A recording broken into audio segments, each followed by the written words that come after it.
وہ جو دین کا کام کر رہے ہیں اس کو کھینچیے مت، یا تو ساتھ نہیں دے پا رہے ہیں کرنے دیجیے، اس کے حال میں چھوڑ دیجیے، اور اگر آپ سے ہو سکے تو آپ ہمت دیجیے، اور اگر اس سے بھی زیادہ ہو سکے تو آپ تھوڑا تعاون دے کر اس کو آگے بڑھائیے، لیکن رسی مت کھینچیے۔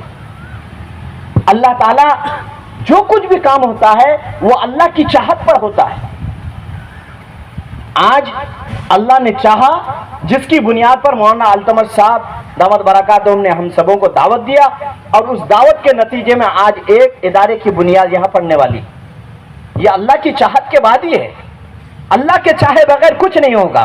اسی لیے ہم سب انشاءاللہ مولانا التمش صاحب دامت برکاتہم کے ساتھ ہیں، اور ہمارے اس علاقے کے جو رہبر ہیں وہ جس اعتبار سے ہم لوگوں کو رہبری کریں اور جس اعتبار سے ہمیں مشورہ دیں ان کے موافق چلنا چاہیے۔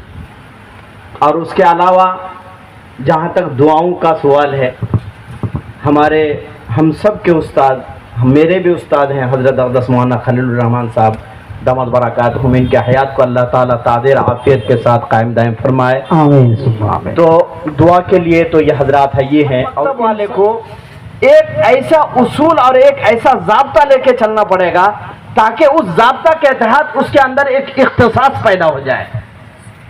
جیسا کہ حضرت مفتی ابوالکلام صاحب دامت برکاتہم فرما رہے تھے کہ آپ چاہے منظم مکتب کے تحت اپنے مکتب کو چلائیں۔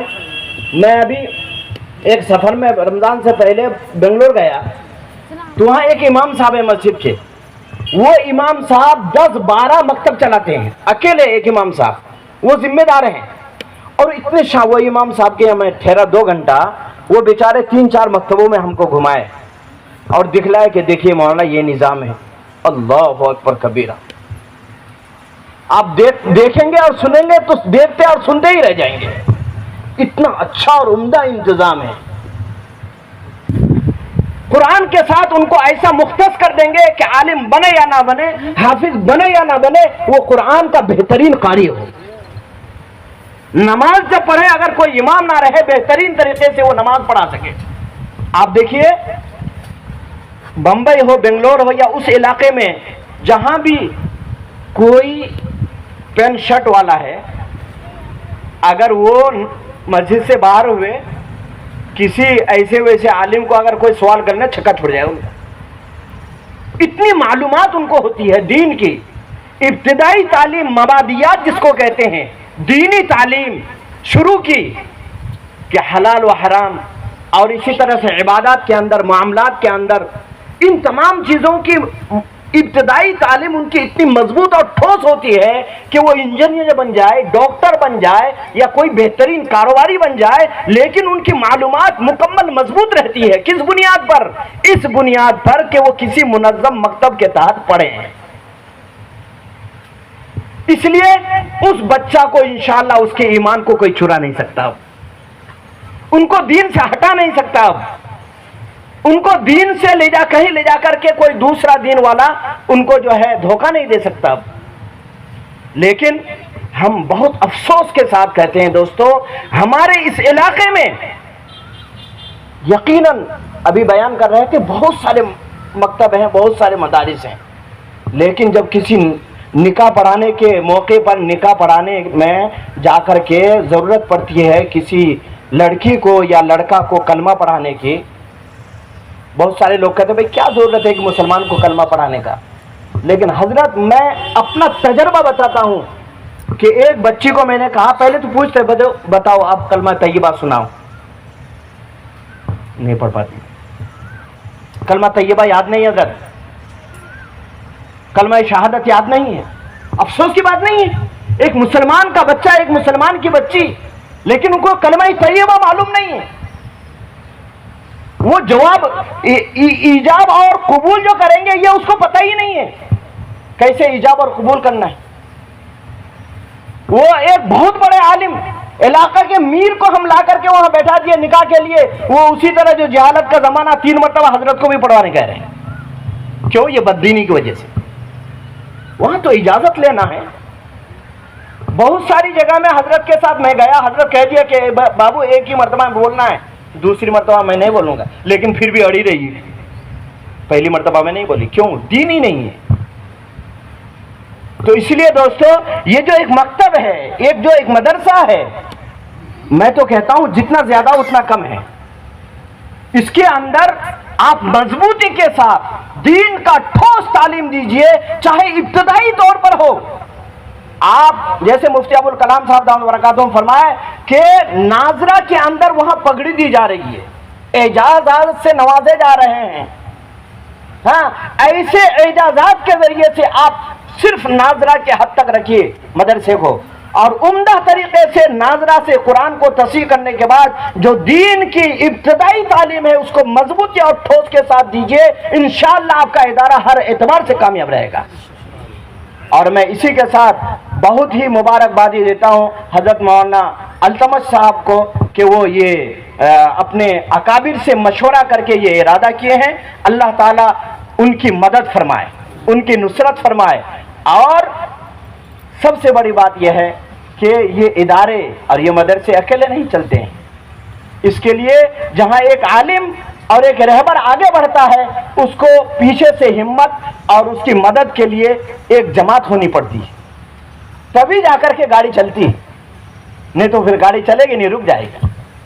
اس لیے آپ حضرات کا بھی تعاون چاہیے، آپ حضرات کی بھی ہمت چاہیے، آپ کا بھی حوصلہ ان کے ساتھ ہو کہ نہیں بھائی آپ کام کیجئے، ہم آپ کے ساتھ ہیں. ایسا نہ ہو کہ حضرت مولانا التمش صاحب آگے آگے جا رہے ہیں، ایک رسی ان کے کمر میں باندھ دیا اور پیچھے سے آپ کھینچ رہے ہیں. ایسا نہیں ہونا چاہیے. وہ ایک دین کا کام کر رہے ہیں، جہاں تک ہو سکے، قول سے ہو سکے، فعل سے ہو سکے، مال سے ہو سکے، ہمت سے ہو سکے، آپ اس کو تعاون کیجئے، مدد کیجئے. ان کے کام میں رکاوٹ مت بنیے، رکاوٹ مت بنیے. اگر کسی عالم کے ساتھ اور کسی کام کرنے والے کے ساتھ کوئی آدمی رکاوٹ بنتا ہے، حضرت مولانا فرمائے کئی مرتبہ ہمارے یہاں بھی بیان میں کہ اللہ تعالیٰ کوئی بعید نہیں، ان کے آنے والی نسلوں میں دین والے بہت ہی کم یا یہ ہے کہ نہیں رہیں گے. اس لیے کسی عالم کے پیچھے مت پڑیے، وہ جو دین کا کام کر رہے ہیں اس کو کھینچیے مت. یا تو ساتھ نہیں دے پا رہے ہیں، کرنے دیجیے، اس کے حال میں چھوڑ دیجیے. اور اگر آپ سے ہو سکے تو آپ ہمت دیجیے، اور اگر اس سے بھی زیادہ ہو سکے تو آپ تھوڑا تعاون دے کر اس کو آگے بڑھائیے، لیکن رسی مت کھینچیے. اللہ تعالیٰ جو کچھ بھی کام ہوتا ہے وہ اللہ کی چاہت پر ہوتا ہے. آج اللہ نے چاہا، جس کی بنیاد پر مولانا التمش صاحب دامت برکاتہم نے ہم سبوں کو دعوت دیا، اور اس دعوت کے نتیجے میں آج ایک ادارے کی بنیاد یہاں پڑنے والی. یہ اللہ کی چاہت کے بعد ہی ہے، اللہ کے چاہے بغیر کچھ نہیں ہوگا. اسی لیے ہم سب انشاءاللہ مولانا التمش صاحب دامت برکاتہم کے ساتھ ہیں، اور ہمارے اس علاقے کے جو رہبر ہیں وہ جس اعتبار سے ہم لوگوں کو رہبری کریں اور جس اعتبار سے ہمیں مشورہ دیں ان کے موافق چلنا چاہیے. ایسا نہ ہو کہ آپ اڑان توڑان جیسا چاہیں کرتے رہیں، ایسا نہیں ہونا چاہیے. آپ جائیں، کوئی پروگرام کریں گے، کوئی کسی چیز کا کوئی اور دوسرا کام کریں گے، مشورہ کے تحت کیجئے، آپ کو انشاءاللہ صحیح رہنمائی ملے گی. اللہ تعالی ہم سب کو صحیح عمل کی. قرآن مجید کو قیامت تک باقی رکھیں. جب تک یہ قرآن باقی رہے گا، چلے گئے تو قیامت نہیں آئے گی. اللہ اس میں اتنی برکت دیا، اتنا وزن دیا ہے اللہ تعالیٰ قرآن عظیم میں کہ رحمت ہی رحمت ہے. لو انزلنا هذا القرآن على جبل لرأيته خاشعا من خشية الله. اس قرآن مقدس کو اللہ تبارک تعالیٰ اگر پہاڑ پر اتار دیتا تو پہاڑ آپ لوگ دیکھے ہوں گے، کہیں مٹی کا ہے، پتھر ہی پتھر ہے، کہیں ہے. عرب کے علاقے میں تو بالکل پتھر ہی پتھر کا پہاڑ ہے. وہاں اگر رکھ دیتا ہے قرآن عظیم کو تو قرآن کے وزن اور اس کے تاثر سے یہ پہاڑ ریزا ہو جاتا، روئی کے گالے کی طرح اڑتا ہوا نظر آتا. پہاڑ برداشت نہیں کر سکتا. اس کو برداشت کیا انسان نے برداشت کیا. انسانی نسل سے جو پیدا ہوتے ہیں آج دنیا کے اندر، چھوٹے بچے سے لے کر جوان تک یہ برداشت کرتے ہیں. ایک جگہ ایک پروگرام میں گیا دستار بندی میں، دیکھا کہ 12 یا 13 سال کا بچہ ہوگا عمر، اور قرآن کا حافظ ہے، قرآن یاد کیا ہے، قرآن زبانی پڑھتا ہے. تو یہ تو نعمت خداوندی ہے.